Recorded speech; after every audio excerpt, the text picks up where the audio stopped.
No, para nada mala suerte, al contrario. Pregúnteselo a Joan. ¿Da mala suerte? Sí, sí que da mala suerte.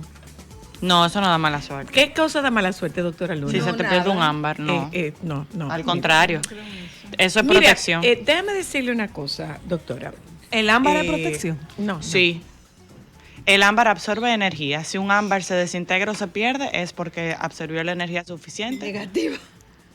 Sí, Ay, pues energía pensé incorrecto, negativa. pero yo no sabía esa información. Yo Ya. creía Como que la era sabache, cuarzo. como la sabache. Y como el cristal, el rosado que tú Los tenías. cuarzos. Y Los los cuarzos. Yo creía que eran los cuarzos nada más. Pero mira, Pensé incorrecto. vamos a darle la bienvenida a la doctora Luna. Hola. ¿Cómo están? Buenas Eso te sale tan tardes. sutil Gracias. así. Doctora Muy- Luna, ¿cómo está usted? Muy bien. Ella está cada día gracias. más bonita. Yo no sé Miren. qué. Ella como que te Enamorada enamora. de la vida, mi amor. No hay duda. Muy bien. Y de un ser pequeño que te tiene loca. Thinking. Mira, nosotros traemos a la doctora esta tarde con un tema que podría Como ser... todos los martes. Como todos los martes, ¿cierto? En un tema que podría ser redundante, recurrente, reiterativo. Usted califíquelo como lo quiera calificar.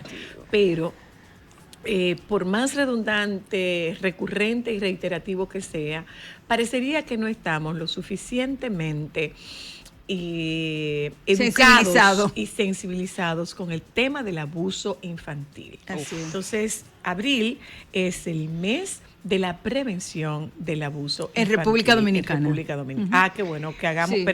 que hagamos la aclaración de que es el mes de la prevención del abuso infantil en República Dominicana. Que mira, sorprendentemente ayer me topé en TikTok en un caso de una niñita que fue abusada por un compañerito de clases, una niña de 5 años. Y hablaban de cómo la mamá en varias ocasiones se quejó ante el colegio y el colegio como que hizo caso omiso. Y es un tema que a mí me mueve mucho. Y yo lo que quisiera saber, doctora Luna, ¿por qué es tan difícil para un adulto creerle a un niño? Yo, ante cualquier duda, mi primera respuesta es creer. Que sea verdad o no sea verdad, pero mi primera respuesta es apoyar a mis hijos y creerles. Bueno, hay algunos papás, y dependiendo de la situación, que no le creen a los niños porque tienen la falsa creencia que los niños hablan mentira. Sin que los muchachos embargo, no en el saben de caso del abuso, no sé qué tipo de abuso tú te estás refiriendo. No, ella fue abusada por un compañerito mayor que... ¿Qué es tan mayor para poder No hablar? dicen la edad, pero dice que tocaba sus partes íntimas, que la molestaba con objetos, y ella la llevó al Pues médico es un abuso sexual. y se comprobó que hubo penetración. Penetración. Sí, ella dice que es un poco difícil hablar de eso, pero ella habla. Pues entonces no es un compañerito. Era un compañero de clase. Ah, pero no. Un compañerito, compañerito. de clase, pues con Sí, un penetración. poco más grande, ajá. 6, 7 años, algo Qué así. raro. Yo pienso que eso hay que verificar la historia, porque a menos que un niño de 6, 7 años intente tener un acto sexual, es porque ha tenido la experiencia de haber sido abusado o de haber evidenciado una situación similar. Generalmente, cuando ocurren esas situaciones entre niños de edades similares, en donde no hay una diferencia que no sea mayor de 3 años, muchas veces esto se tipifica como juego sexual. Sin embargo, para identificar que hay un abuso, la niña, en este caso, el caso que tú refieres, no debía de estar disfrutando lo que estaba ocurriendo, y también cuando hay acciones que tienen que ver con conductas sexuales de personas adultas, entonces eso puede reconocerse o sospecharse que el niño que lo está ejecutando tiene un antecedente de abuso sexual. Entonces, ¿por qué a muchos papás les resulta difícil creer sobre el abuso? Sobre todo el abuso sexual, porque en ocasiones, bueno, y la mayoría de las veces, el abuso se perpetra dentro de un entorno familiar. De gente conocida. De personas conocidas, de familia. Entonces, esto trae mucho conflicto a nivel de familia, y además hay una resistencia a creer, es lo que se llama la negación. En principio, una mamá que le diga, bueno, es que a tu hijo lo abusó el tío, primero entra en negación porque no puede comprender este comportamiento de una persona adulta contra una persona menor de edad, y sobre todo si hay una familiaridad y que se supone que tiene la responsabilidad de cuidar y de proteger. Entonces, es un proceso realmente. En principio, podría ser una reacción de negación instantánea, ¿no? Pero posteriormente poder buscar evidencia, analizar Perdona, la situación. no es negación por no creer, sino negación por no aceptación. Negación, exactamente. O sea, tú te niegas a creer que eso pueda ser real. Exactamente.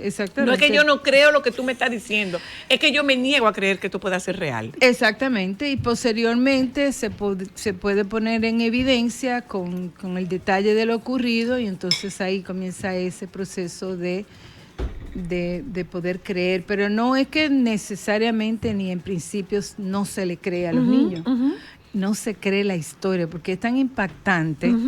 Es que debe ser chocante, sí. Por supuesto. Es que lo es. Primero creerle y cómo y tú poder digerirlo. Cómo tú poder hacer la conciliación de Esto le pasó a mi esto. muchachito. Esto le pasó a mi muchachito y mucho más cuando se trata de una figura de autoridad en la familia.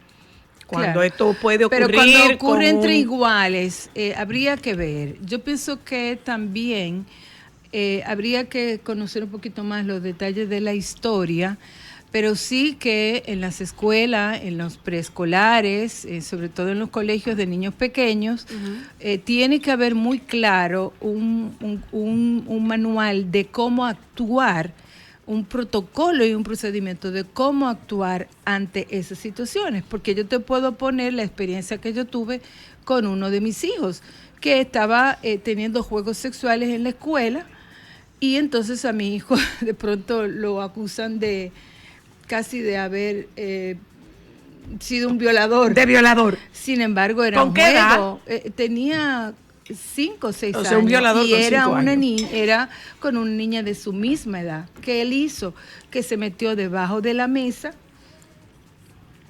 de la escuela a tocar o a revisar los genitales a su amiguita, y eso es un comportamiento y una conducta Debería haber un protocolo. Eso hasta es una cierto conducta punto normal, natural, porque lo que los niños hacen cuando comienzan a mirarse y a revisarse el uno al otro es para ver qué es lo que tiene, porque tú lo tienes diferente, porque tú no tienes pene. Y tú lo que tienes... incluso, perdón, doctora, pasa con los papás. O sea, ¿cómo un niño va identificando que el mío no es igual que el de mi papá? Claro, ahí es que los niños comienzan a darse cuenta y sobre todo que una de las razones por lo que se recomienda que los niños pequeños se bañen con las personas, con sus padres, independientemente del sexo, es justamente porque ellos van teniendo conciencia de sus genitales, de Ay, a mí cómo me van da creciendo, cosita. de cómo van creciendo y de cómo ellos serán cuando adultos. Está mal eso. Por Que supuesto uno de los papás, no. por ejemplo, no quiera, que uno tenga como un pudor de que ya está más grandecito y como que bañarse Es que con los ellos niños, los propios niños son los que van a poner el par y van a decir, no me quiero bañar con mi mamá, no me quiero bañar con mi papá. Ah, ok. Es cuando Hay que ellos esperar ese comienzan- par. Exactamente, cuando ellos Ahí empieza su comienzan independencia y privacidad. a desarrollar lo que se llama el pudor, que también es parte de ese Normal desarrollo, de su desarrollo. sexual que tienen los niños. ¿Cuándo Entonces, puede aparecer esto? Ok, entendiendo que es distinto dependiendo del niño, pero ¿cuándo suele aparecer este pudor? 7 años más o menos. A los 7. 7 años, por ejemplo, ya yo comienzan a decir, no, yo me limpio, no, yo me baño, yo me cambio, yo voy al baño solo.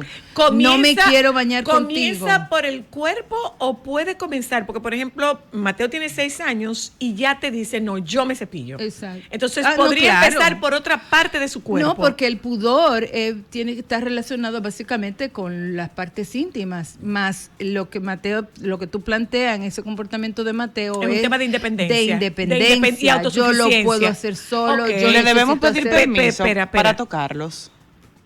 La recomendación es, mira qué sucede, cuando tú entrenas a un niño y le explica que su cuerpo es suyo y que más nadie puede tocarlo, tú le estás enseñando que ese es su territorio. Entonces, en la medida que los papás y las personas al cuidado tienen esa costumbre de decirle, ¿sabe qué? Te voy a tocar, te voy a quitar tu pañal, te voy a bañar, te voy a asear tu pene o tu vulva.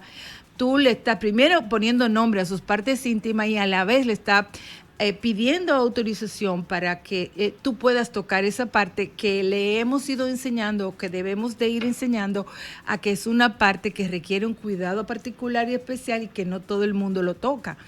Ahora, si eso tú no lo haces, ve muchacho, que te lo voy a quitar el pañal. Cualquier otra persona y tú no tienes ese cuidado de proteger esas partes íntimas, cualquier persona o inclusive esos comportamientos que tienen algunos adultos que comienzan a darle besitos en las partes íntimas, agarrarle el pene o a tocar o toquetear a las niñas, tú lo que le estás es quitando esa protección que ellos pudieran tener al momento de reconocer que no, que esta parte solamente lo toco yo, lo toca mi mamá o lo toca la persona que me está cuidando en determinadas situaciones. O sea que hay que enseñarle a los niños quién puede y bajo qué contexto puede. Exactamente, y ellos lo pueden entender perfectamente. Cada vez que yo hablo de esto, traigo a colación una experiencia que tuve con uno de mis hijos y yo soy muy didáctica en este sentido porque yo pienso que a través del ejemplo se puede tomar mayor claridad de lo que uno está planteando y no es solamente teórico.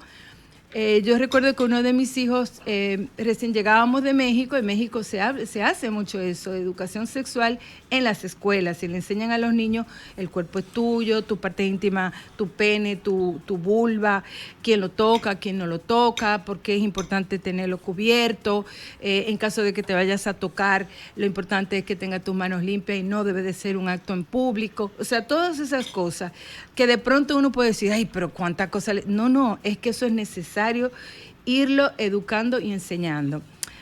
Bueno, lo que les decía era que este hijo mío... Espérese, doctora, en iba al caso de baño. que te vayas a tocar, pero eso es un sacrilegio, doctora. ¿Cómo es? En caso de que te vayas a tocar, Claro. un niño. Claro, los niños se tienen tocan. la autogratificación, para ponerle una palabra más bonita, porque los niños se masturban. Desde el los vientre. Los niños se tocan. Los niños, bueno, lo que pasa es que en principio los niños se tocan sus partes íntimas de una manera fortuita.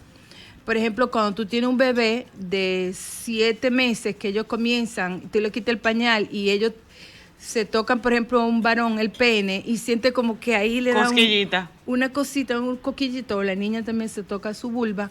Entonces, ellos hacen ese descubrimiento de esa parte de su cuerpo que la mayoría de las veces está oculta, cubierta. Por el pañal, ajá. Entonces, cuando se descubre, sienten esa sensación y entonces luego la van a hacer de una manera expresa. Y tú te puedes encontrar niños que cuando van al baño, cuando se van a dormir o cuando están aburridos, ya los niñitos más grandecitos cuando están viendo tele, que se están tocando su pene.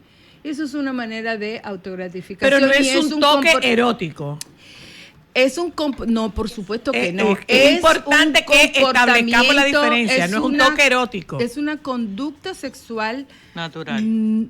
Dentro del desarrollo de su sexual de desarrollo. los niños, porque los niños, así como los niños y las niñas tienen, nosotros le hacemos el seguimiento al crecimiento, que cuando nacen miden tanto, al año mide esto, a los 2 años pesa tanto, a los 8 meses, a los 9 meses comienzan a gatear, al año comienzan a caminar. Eso es el desarrollo psicomotor de los niños y las niñas.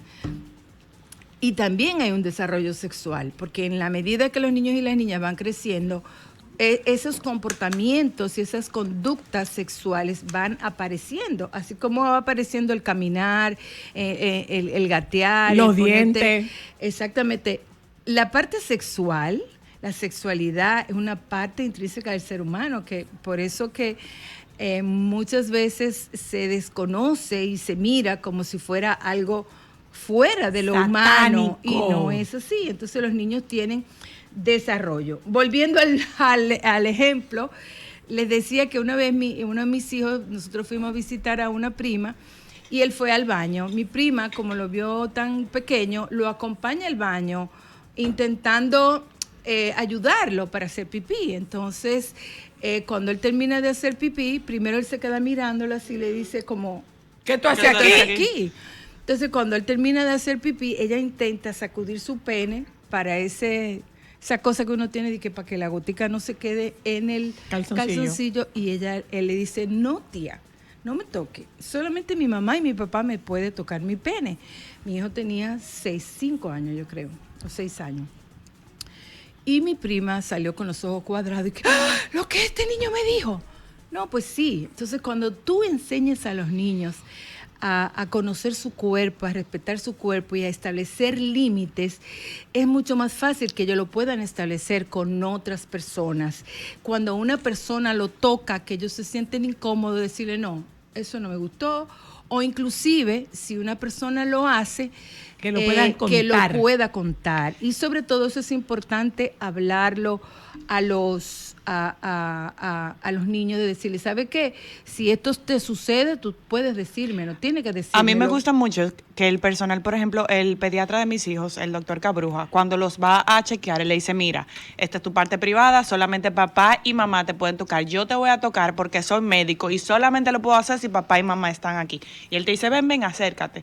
Ojalá que todo el personal médico que trabaje con niños tenga también ese mismo manejo, porque es otra forma en la que ellos aprendan desde otro punto de vista, que eso también hay que cuidarse. Eso es una obligación que tienen que tener todos los médicos, porque no solamente cuando un médico va a tocar las partes íntimas, es cuando va a examinar a un niño, a cualquier persona. Y yo pienso que eso es una excelente ejercicio para ir enseñando a los niños a establecer el límite de su cuerpo.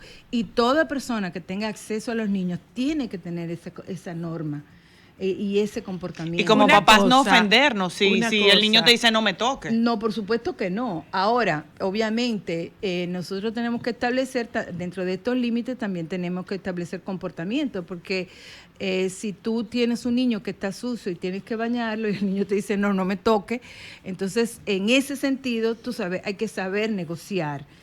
Pero es importante ya en el contexto de la protección y del reconocimiento de los límites que los adultos tienen que tener alrededor de los niños. Yo pienso que eso es necesario que los papás lo establezcan. Voy por ahí con mi pregunta justamente. Muy bien. Esto que estás diciendo con toda la propiedad que te da el ejercicio, con toda la propiedad que te dan tu formación, debe servir como una guía. Y es importante que esto pueda ayudar a algunos padres a despenalizar y a romper con el mito y el tabú de que tocar este tema es inducir. En la medida que los padres se formen, o sea, esto está directamente vinculado a cómo fue tu propia historia de infancia. Uh-huh. Entonces, tú traes esta historia de infancia hasta donde tus hijos, y a ti no se te permitía hablar de eso, a ti no se te permitía decir eso. Es como que los niños no sienten, los niños sienten. Por supuesto. Porque basta con que tú recuerdes cómo eras tú cuando estabas pequeño para que tú te des cuenta de si tus hijos pueden o no pueden sentir. Entonces, esto no es una estimulación, esto no es una promoción para que se desvirtúe la naturaleza del cuidado. O sea, lo que estamos tratando es de educarnos para que podamos contener a nuestros hijos. Yo lo que pienso también, un poco abundando en lo que tú planteas, es invitar a los papás a recordar su propia historia, porque yo estoy seguro que muchos papás debieron o tuvieron las experiencias de los juegos sexuales, de jugar al papá y a la mamá, de meterse debajo de la cama a jugar, a toquetearse, a mirarse, y que también que muchos papás y muchas mamás sufrieron abuso sexual que no lo dijeron, que se quedaron callados y que hoy día puede ser un escollo para su vida personal y para su vida sexual y para su vida íntima. Y eso ocurre. Hay una estadística penosamente real, elevada, muy elevada, en donde los niños y las niñas han sufrido abuso sexual en su primera infancia, durante la niñez y también en la adolescencia, pero mucho más en la primera infancia, que a veces uno dice, bueno, ella estaba muy chiquita y no se acuerda. Pero sí que hay muchas historias y muchas personas que se quedan calladas y se han quedado calladas y se mueren con el secreto. Y eso es una lástima. Yo lo que recomiendo es, y hay una frase de Rabindranath Tagore que decía, no limites el conocimiento de tus hijos a partir de tu propia experiencia, porque están viviendo otro momento.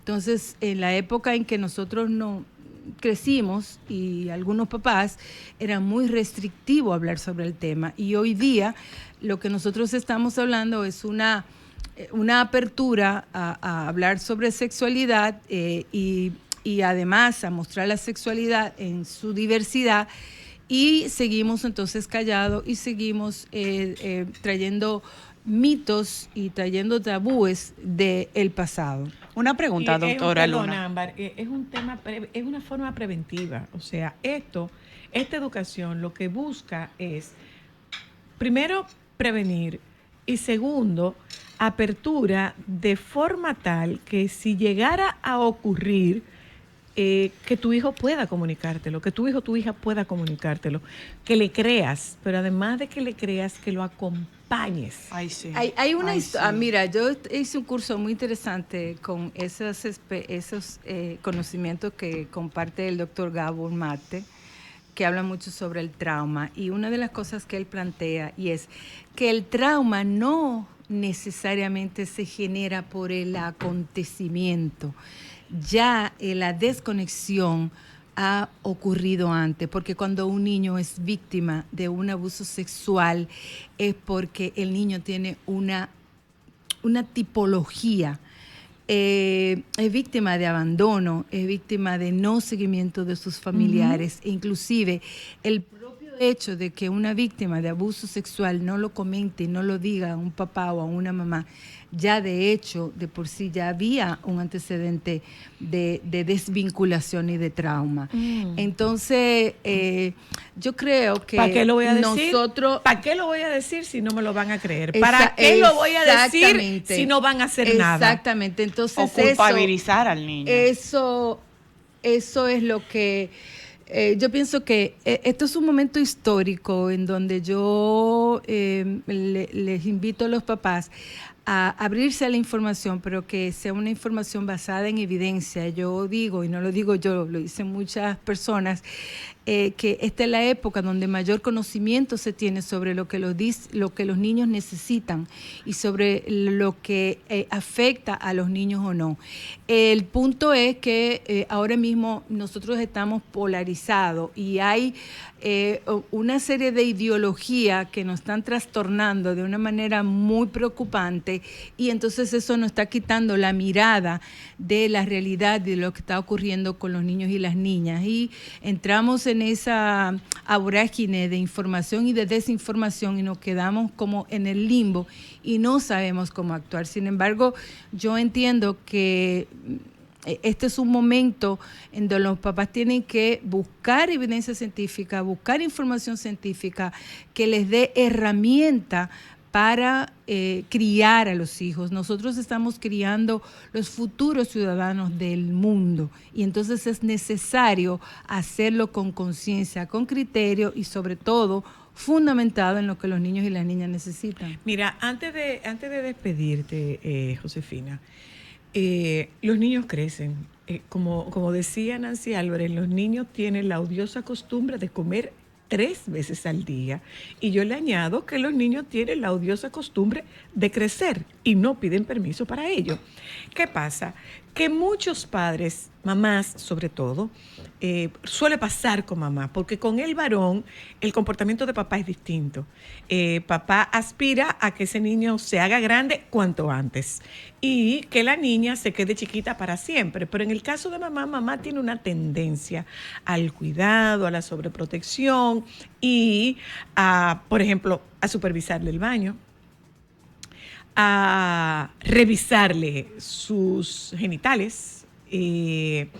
A los niños. Entonces, bueno, es que no se baña adecuadamente. Entonces, esto constituye de alguna forma un irrespeto al cuerpo de ese niño. Claro. Entonces, no quisiera que nos fuéramos sin que tocáramos la parte del preadolescente, la parte de la prevención de abuso, por parte a veces por desconocimiento de los propios padres y cuidadores. ¿Quién dijo que no? Venga, que usted, hijo mío, ese cuerpo se lo di yo, déjeme ver. ¿Sí o no? ¿Sí o no? Mira, una de las cosas que es más compleja para los papás manejar con los adolescentes es justamente esa individualidad y ese respeto y la confidencialidad que se requiere para tratar con un adolescente, porque cuando tú irrumpes el área protegida de un adolescente, por supuesto que eso va a ¿Qué es lo que es el área protegida de un adolescente? ¿Y los adolescentes tienen derecho a tener área protegida? Eso lo que va a hacer es que tú vayas perdiendo, ellos vayan perdiendo confianza, la confianza en ti. Entonces, a mi mamá no se le puede decir nada porque todo lo dice. Primero hay que negociar, hay que saber cómo hacerlo y sobre todo hay que ponerle límite, porque cuando tú tienes un adolescente, por ejemplo, que no cumple con el código de vestimenta. Vuelvo a un ejemplo, uno de los míos decía, yo voy a ir en chancleta. No, la misa no se va en chancleta, la misa se va con zapatos. Un zapato, pantalones largos, un polocher bien y peinado. Pues si usted no va y cumple con este código, entonces tiene una consecuencia, ¿entiende?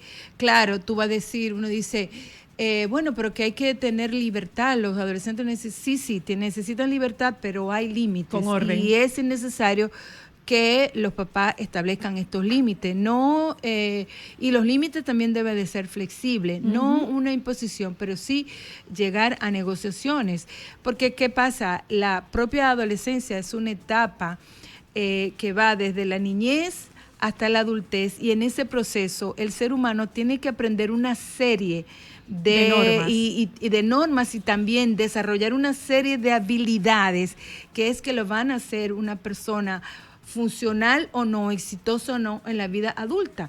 Entonces, si tú eres un papá que impone a un adolescente y que le obliga a hacer cosas y que le impide que tome decisiones, al momento de ser un adulto responsable va a ser muy difícil, porque esas habilidades las tiene que ir desarrollando durante la adolescencia. Gracias, doctora Luna. ¿Usted vio cómo lo dejamos desarrollar su tema completito sí, hoy? Sí, muy bien. Están aprendiendo. La dejamos No era eso, pero está bien, ya lo cambiaron el tema. La doctora Luna. Sí. La doctora Luna. Señores, cuidado. Señores. Miren, la dueña del cambio es donde está aquí. Tú debías pero a mí como modelo en tu salón. Habla de Joan Alejandro. Miren ahí la dueña del cambio de la luz. Literalmente, el mediodía de las lunas. ¡Ay, sí! Y estamos medio así como luna. Literalmente, el mediodía es de las lunas. Y miren ahí a la encargada del cambio, de la doctora Luna. La licenciada Natalie. Yo lo que quiero saber es si logramos el objetivo. Mi amor, hace rato. Espérate, ella debió haberlo ¿Usted hecho sabe? antes. Lo digo al aire. No, espérate. Espérate, pero yo no me sé el eso. objetivo. ¡Volvemos ahora, Joan! Date, míralo ahí. Yo y Luis para todo lo que salgan. ¿Qué hicieron?